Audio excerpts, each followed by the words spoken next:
The disciples were still getting to know who Jesus was at this point. Jesus had just confirmed to his disciples that Peter's confession that he was the Christ, the Son of the living God, was true. Now he was going to explain what his messianic ministry was all about. It would not be about overthrowing the Romans and giving the Jews their kingdom back, as most Jews thought. It was to save mankind from death by destroying death. The real shock would come when they learned how this was to be accomplished. He reveals to them that he must die one of the most horrible deaths.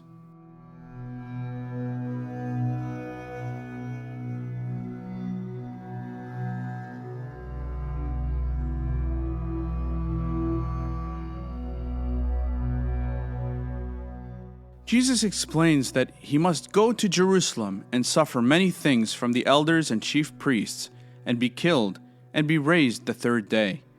He foretells his crucifixion to his disciples so that when it occurs, they understand that this was always the plan, and that he was going to his crucifixion willingly and was not being killed against his will.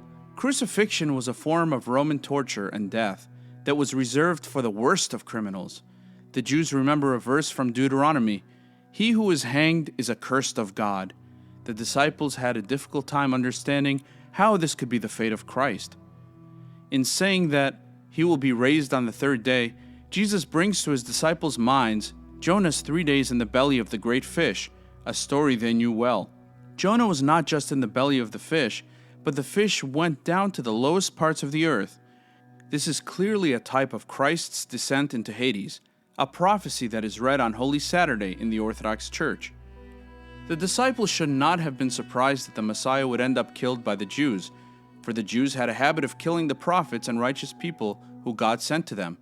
Jesus even makes reference to this later in Matthew 21 in the parable of the evil vine dressers.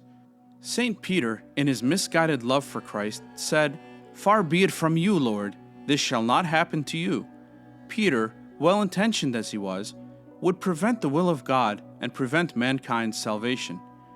Jesus' true mission as Messiah was not to wage war against nations in favor of the Israelites, as they had thought, but rather to fight a different kind of war, one against the invisible forces of evil, the demons. He was to save mankind from death. Jesus' purpose in being born was to die. Jesus says to Peter, "Get behind me, Satan." Certainly, Jesus is not calling Peter, who he had recently praised, the devil.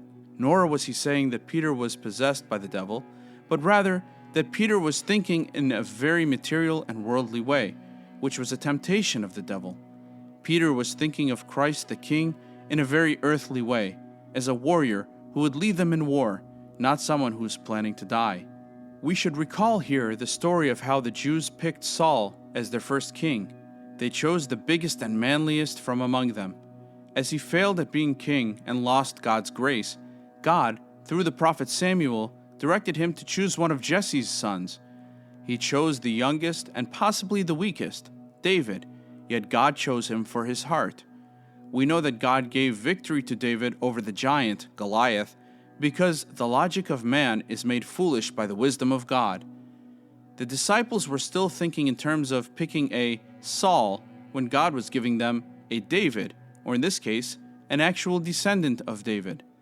Then Jesus said to his disciples, "If anyone desires to follow after me, let him deny himself and take up his cross and follow me.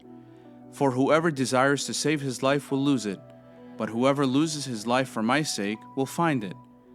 For what profit is it to a man if he gains the whole world and loses his own soul? Or what will a man give in exchange for his soul?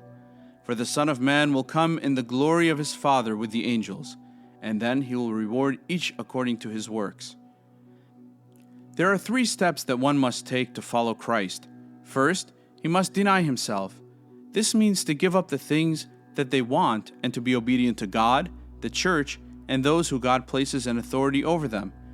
Once he has denied himself and is not a slave to the passions, he can pick up his cross, that is, to joyfully and prayerfully take the bitter medicine that God has assigned for him in order to bring him to salvation. We must always remember that there cannot be a resurrection without the crucifixion.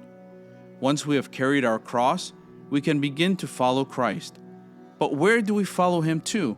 Christ first went to his own death, and so we must follow him to death in order that we then follow him to resurrection, which is the kingdom of heaven. Whoever fears for his life and sacrifices his soul to live will lose eternal life, which is to die. The irony is that one must be willing to die to live, a message contrary to that of this world, which is, you only live once. Being afraid to die is to not have faith in the better life, which is to come. What does it profit a man to be king, but to lose his soul? Nothing from this world is taken to the next world, except for those things which we gave up. If we feed a homeless person, the money that we use to feed them gets deposited with great interest added for us in heaven. Of course, it is not actual money, but whatever temporary happiness the money would have bought us here will be exchanged for eternal joy in heaven. There is nothing on earth that is worth losing our soul over, and so it is beneficial to struggle a little now than to give up our soul for eternity. If we are ashamed of Jesus, that is, to not follow his commandments in order to please men, then Jesus will be ashamed of us when he comes again in glory at his second coming. That translates into being denied the kingdom of heaven.